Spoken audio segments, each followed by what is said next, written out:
स्वागत है आप सभी का परीक्षार्थी आईएएस यूट्यूब चैनल पर। आज हम पढ़ने वाले हैं भारत में अफवाह तंत्र, या कह सकता हूं मैं भारत में नदियां। ये हर एग्जाम के लिए बहुत महत्वपूर्ण है, चाहे आप मध्य प्रदेश प्रशासनिक सेवा की तैयारी कर रहे हैं, चाहे मध्य प्रदेश सब इंस्पेक्टर या पुलिस, पटवारी, वन रक्षक, जेल प्रहरी, किसी भी एग्जाम की तैयारी कर रहे हैं, चाहे एसएससी का एग्जाम हो, चाहे कोई एग्जाम हो, आप यहां से लगातार प्रश्न आपसे पूछे जाते हैं। सबसे पहला टॉपिक है आपका, कौन सा टॉपिक है? भारत में अफवाह तंत्र।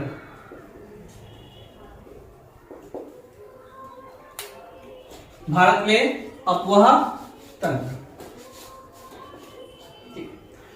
तो ये जो टॉपिक है भारत में अफवाह तंत्र, बेहद इंपॉर्टेंट टॉपिक है। सबसे पहले तो मैं आपको ये बताना चाहूंगा कि अफवाह तंत्र होता क्या है, और अफवाह तंत्र के पहले मैं आपको अफवाह बताऊंगा।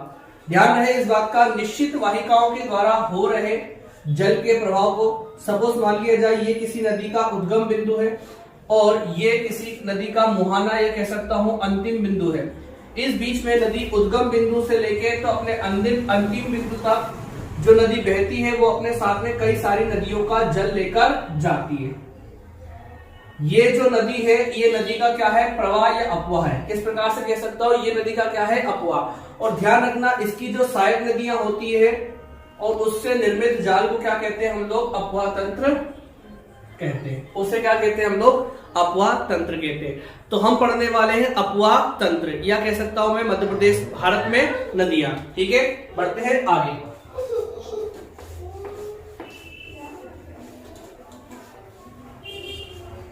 ठीक है, चलिए अब आपको इस तरीके से मैं बताना चाहूंगा कि भारत में दो प्रकार से अफवाह तंत्र हम पढ़ेंगे। एक तो हो जाएगा हिमालय या हिमालयी अफवाह तंत्र, दूसरा हो जाएगा प्रायद्वीपीय अफवाह तंत्र। प्रायद्वीपीय अफवाह तंत्र बताना चाहूंगा। हिमालय अफवाह तंत्र में हम पढ़ेंगे सबसे पहले सिंधु नदी तंत्र, दूसरा हो जाएगा गंगा नदी तंत्र, और तीसरा हो जाएगा ब्रह्मपुत्र नदी तंत्र।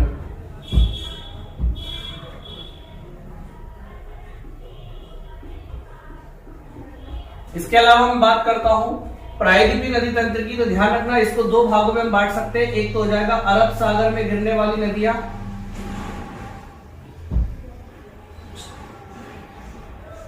अरब सागर में गिरने वाली नदियां, दूसरा हो जाएगा बंगाल की खाड़ी में गिरने वाली नदियां।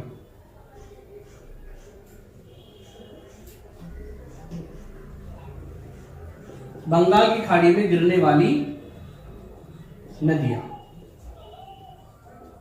ठीक है, यहां तक समझ में आ रहा है।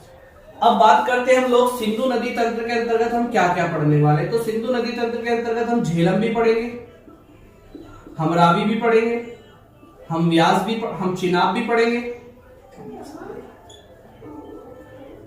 हम रावी भी पढ़ेंगे, हम व्यास भी पढ़ेंगे, हम सतलज भी पढ़ेंगे।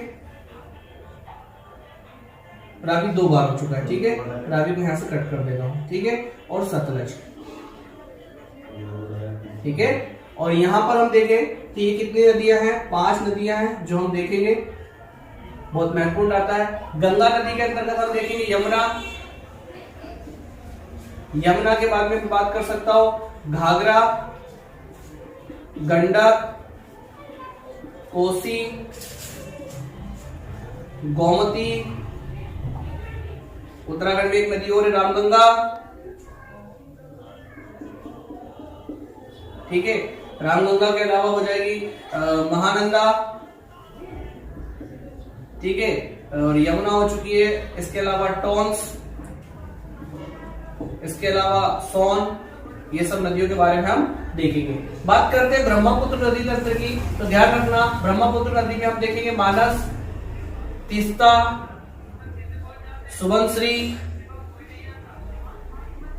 लोहित आदि। इस प्रकार से हम ये नदी तंत्र देखने वाले हैं। अरब सागर में गिरने वाली नदियों में सबसे पहला नाम मैं बताना चाहूंगा नर्मदा, लूनी, साबरमती, ताप्ती, शरावती, काली और एटसेट्रा। बंगाल की खाड़ी में गिरने वाली नदियों में स्वर्ण रेखा,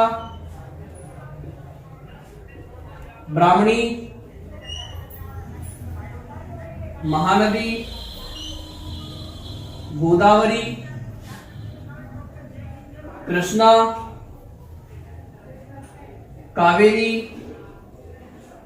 ये भी एटसेट्रा। तो इस तरीके से मैंने आपको एक फ्लो चार्ट के माध्यम से बताया कि हम भारत की नदियों को किस तरीके से पढ़ने वाले हैं। सबसे पहले हम देखेंगे भारत में 2 नदी तंत्रों का विकास हुआ है, एक हिमालय से निकलने वाली नदियां और एक हो जाएगा आपका प्रायद्वीपीय नदियां। ध्यान रहे प्रायद्वीप क्या होता है ये भी सुन लीजिए। आपने भारत का नक्शा देखा होगा,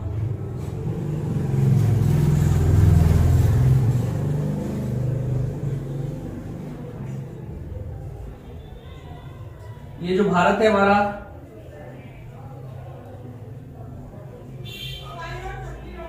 ये भारत जो हमारा है, ठीक है। इस भारत में ध्यान रहे बेटा, ठीक है, ये जो क्षेत्र है ये वाला, ये जो क्षेत्र मैं आपको बता रहा हूं, जो त्रिभुजाकार जो आकृति है ये किसकी है, ये प्रायद्वीपी कहलाता है। क्या कहलाता है, प्रायद्वीप कहलाता है। क्या कहलाता है, प्रायद्वीप। इधर है अरब सागर, इधर है बंगाल की खाड़ी, ठीक है, इधर है हिंद महासागर। अभी एक प्रश्न आया था, आज ही का प्रश्न है ये। क्या प्रश्न है, एमपी पुलिस कांस्टेबल 2023 में प्रश्न पूछा गया है कि हिंद महासागर का आकार कैसा है। तो हिंद महासागर का आकार कैसा है, त्रिभुजाकार है, ठीक है।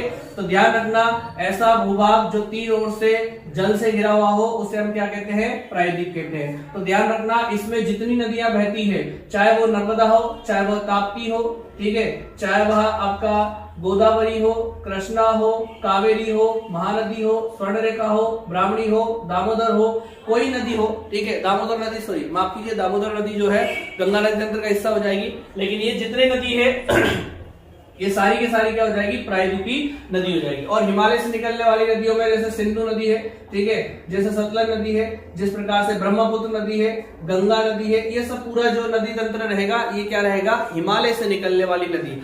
यह कह सकता हूं मैं कि इसमें जल का स्रोत क्या रहता है, जो बर्फ जो हिमालय से आती है वो इसमें जल का स्रोत रहता है। बाकी प्रायद्वीपीय नदियां कई सारी सूख जाती है और कुछ नदियां उसमें से बहती है, ठीक है। बढ़ते हैं हम आगे, स्टार्ट करते हैं। सबसे पहला नदी तंत्र सिंधु नदी तंत्र।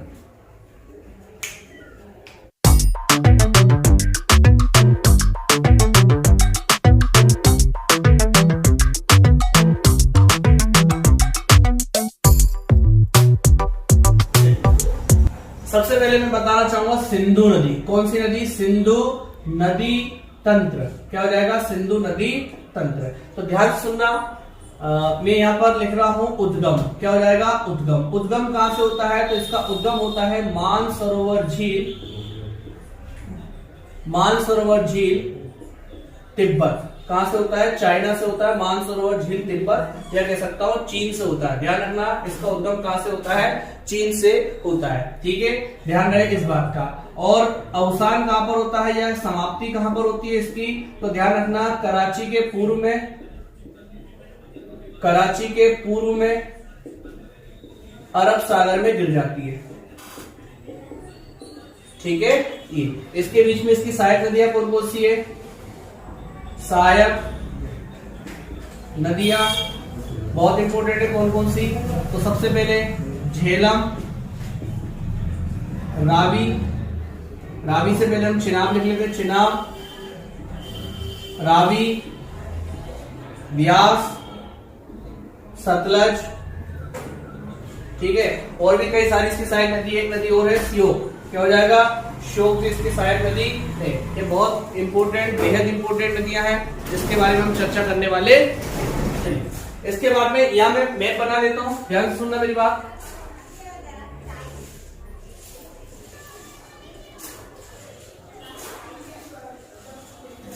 ठीक है,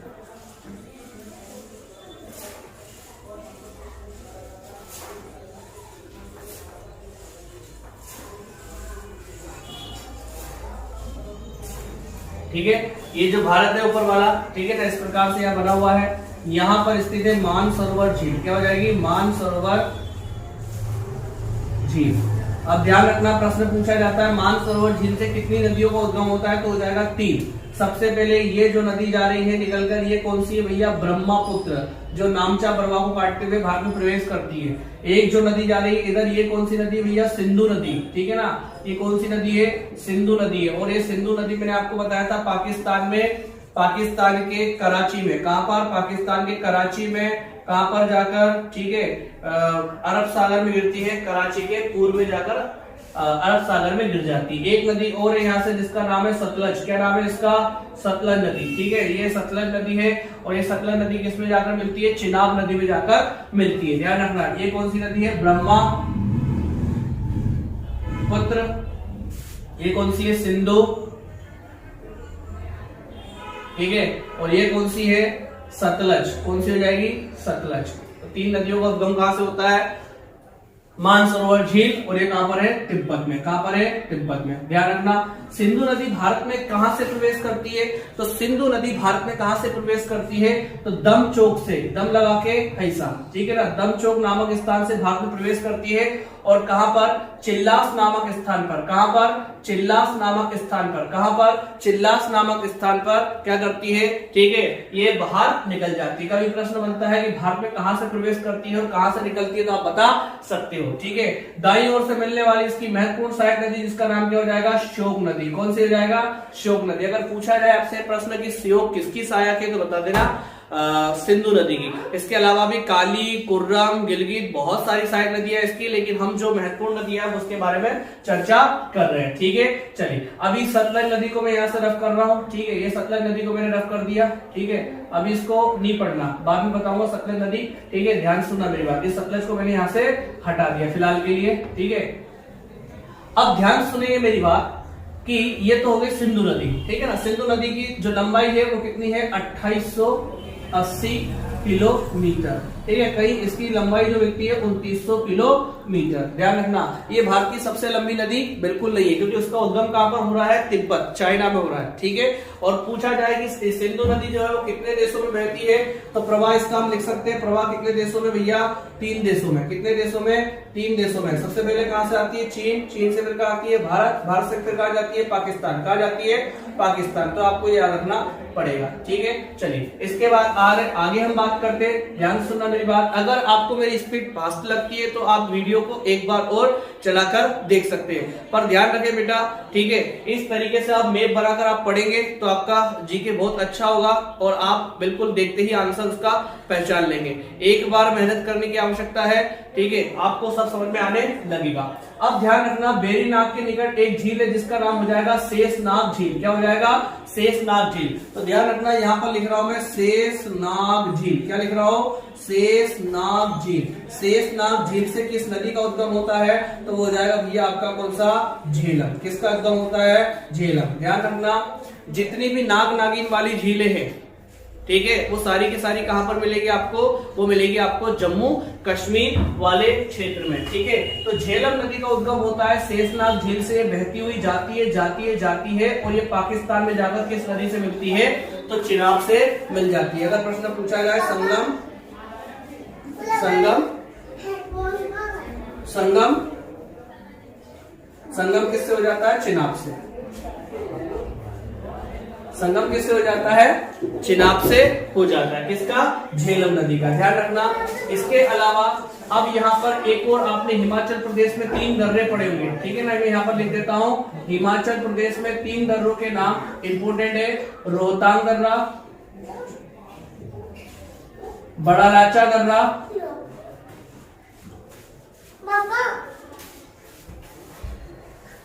बड़ा लाचा दर्रा, सिरकिला दर्रा, बड़ा लाचा दर्रा, सिरकिला दर्रा। हिमाचल प्रदेश में 3 दर्रे हैं, कौन कौन से, रोहतांग दर्रा, बड़ा लाचा दर्रा और सिरकिला दर्रा, ठीक है। अब ध्यान रखना, रोहतांग दर्रा कहां पर है आपका, बड़ा लाचा दर्रा। अब ये बड़ा लाचा जो दर्रा है, ध्यान रखना, बड़ा लाचा जो दर्रा है वो हिमाचल प्रदेश में, और वहां से 2 सरिताओं के रूप में, एक तो चंद्र और भागा। ध्यान रखना, ठीक है। किस नदी के बारे में बात कर रहा हूं, मैं बात कर रहा हूं बड़ा लाचा दर्रा, बड़ा लाचा दर्रा, बड़ा लाचा दर्रा से चंद्र और भागा, दो सरिताओं के रूप में कौन सी नदी निकलती है? तो वो निकलती है आपकी कौन सी? चिनाब। ठीक है, कौन सी नदी? चिनाब। और ध्यान रखना ये जो नदी है, ये चिनाब जो पाकिस्तान में जाकर किससे मिलती है? पाकिस्तान में सिंधु नदी से। ऐसा आपको कहा से चंद्र और भागा दो सरिताओं के रूप में किसका उद्गम होता है? चिनाब नदी का। प्रश्न आपसे पूछा जा सकता है कि चंद्र और भागा के रूप में कौन सी नदी आगे बहती है? तो हो जाएगा उसकी सरित धारा क्या कहलाती है? चिनाब कहलाती है। तो बेटा ध्यान से सुनना मेरी बात। चिनाब नदी निकली कहां से? हिमाचल प्रदेश के बड़ा लाचा दर्रे से, और ये झेलम नदी का जल लेकर पाकिस्तान में किससे मिल जाती है? सिंधु नदी से मिल जाती है। ठीक है, बढ़ते हैं हम आगे किस नदी के बारे में बात करूंगा? झेलम भी हो चुकी है, चिनाब भी हो चुकी है, अब हम बात करते हैं रावी नदी की। तो ध्यान रखना बड़ा लाचा दर्रा, अब आता है कौन सा? रोहतांग दर्रा। तो रोहतांग दर्रा भी आपका हिमाचल प्रदेश में है, यहीं से निकलती है रा से रोहतांग दर्रा, रा से रावी नदी, और रावी नदी भी जाकर किसमें मिल जाती है? तो ये भी चिनाब नदी में मिल जाती है। कौन सी नदी है ये? रावी। कौन सी हो जाएगी? रावी। और ये कौन सी है? ये हो जाएगी चिनाब। ठीक है, ये कौन सी है? चिनाब। ठीक है, और ये कौन सी नदी है? झेलम। कौन सी हो जाएगी? झेलम। चलो बढ़ते हैं हम आगे। ठीक है, मैप ड्रा कर लेना अपनी कॉपी में बढ़िया तरीके से, एक ही बार में आपको क्लियर हो जाएगा। अगर आपको लगती है जरूरत तो आप वीडियो को एक बार और देख सकते हैं। ध्यान रहे इस बात का कि रावी के बारे में हम बात करेंगे किसकी? व्यास नदी की। तो रोहतांग दर्रे में ही स्थित है क्या? व्यासपूर्ण, वहीं पर स्थित है व्यासपूर्ण। यहां से निकलती है कौन सी? व्यास नदी। अब ये व्यास नदी है, कौन सी नदी है? व्यास नदी है। ध्यान रखना सिंधु नदी की एक ऐसी नदी जो पाकिस्तान में जाकर ना मिलते हुए कहां मिलती है? वो मिलती है आपकी कहां पर?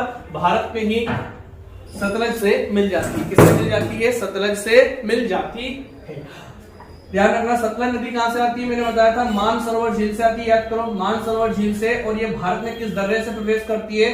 तो ये सिरकिला दर्रे से प्रवेश करती है भारत में। ध्यान रखना यहाँ पर मैं लिख देता हूँ कौन सी नदी है ये सतलज नदी भारत में किस दर्रे से प्रवेश करती है? सिरकिला दर्रे से प्रवेश करती है। ध्यान रखना। और सिरकिला दर्रे से प्रवेश करने के बाद में जब ये भारत में आती है तो ये सतलज नदी व्यास नदी का भी जल लेकर आगे बढ़ती है, और बढ़ने के बाद में क्या हो जाता है? ये चिनाब में जाकर चिनाब में जाकर मिलती है। किस में जाकर मिलती है? चिनाब में जाकर मिल जाती है। तो चिनाब नदी कौन सी है आपकी? तो चिनाब नदी हो जाएगी आपकी कौन सी? ये वाली। तो चिनाब नदी में मैंने मिला दिया। ठीक है, और व्यास को किस में मिलाया? तो व्यास को मैंने मिलाया सतलज में। हाँ यार ना, समझ रहे इस बात को? बड़े आगे क्या यहाँ नहीं लिखा सर आपने, तो यहाँ भी लिख देता हूँ मैं। ध्यान रखना झेलम भी हो गया, ये भी हो गया। यहाँ पर लिखता हूँ रोहतांग दर्रा, ये किसका उद्गम बिंदु है? तो ये हो जाएगा रावी का उद्गम बिंदु हो जाएगा। ठीक है ना, किसका उद्गम बिंदु हो जाएगा? रावी का। और अगर पूछे संगम तो ध्यान रखना इसका संगम किससे होता है? चिनाब से। किससे होता है? चिनाब से। ठीक है, इसके अलावा देखिए व्यास जो नदी है वो कहां से निकलती है? रोहतांग दर्रा व्यासपूर्ण। कहां से निकलती है? रोहतांग दर्रा व्यासपूर्ण। ठीक है, ध्यान रखना इस चीज का। इस नदी का नाम क्या है? व्यास नदी। क्या नाम है इसका? व्यास नदी। और व्यास नदी जो है ध्यान रखना संगम किसमें होता है? संगम किसमें होता है? इसका संगम होता है सतलज में। किसमें होता है? सतलज नदी में होता है। ध्यान रखना इस चीज का। ठीक है, फिर मैं बता रहा हूँ आपको कौन सा? मानसरोवर झील। कहां से? मानसरोवर झील। ध्यान रखना मानसरोवर झील। मानसरोवर झील जो है, ठीक है, मानसरोवर झील से कौन सी नदी निकलती है? सतलज नदी निकलती है। कौन सी नदी निकलती है? सतलज। और इसका संगम किससे होता है? इसका संगम भी होता है चिनाब से। ध्यान रखना चिनाब का संगम लेकिन किससे होता है? सिंधु से। किससे होता है? सिंधु से। इस प्रकार से ये आपका सिंधु नदी तंत्र है। इस प्रकार से आपका क्या है? सिंधु नदी तंत्र है। एक प्रश्न और पूछा जाता है, क्या पूछा जाता है? सिंधु जल समझौता। क्या प्रश्न पूछा जाता है? सिंधु जल समझौता, इंडस वाटर डिस्प्यूट किसके बीच में है? तो बेटा ये दो देशों के बीच में है।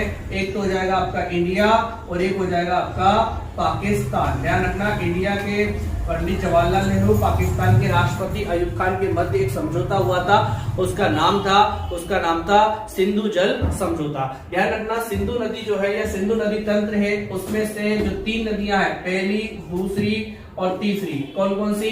इधर हो जाएगी आपकी सिंधु, इधर झेलम और चिनाब। तो मैं बोल सकता हूं आपका इधर मैं बोल सकता हूं पहली, दूसरी और तीसरी। तो सिंधु नदी के बाद झेलम नदी, झेलम नदी के बाद में चिनाब नदी। इन तीनों नदी का जल कौन यूज करेगा? पाकिस्तान यूज करेगा। मतलब बोले तो 80%। 80%। वहां पर रहो यार। चलिए, तो 80% जल का यूज कौन करेगा? पाकिस्तान करेगा। बाकी जो बची हुई नदियां हैं कौन कौन सी है? एक तो बची है रावी, एक बची है व्यास, एक बची है सतलज। मतलब 20% जल का यूज कौन करेगा?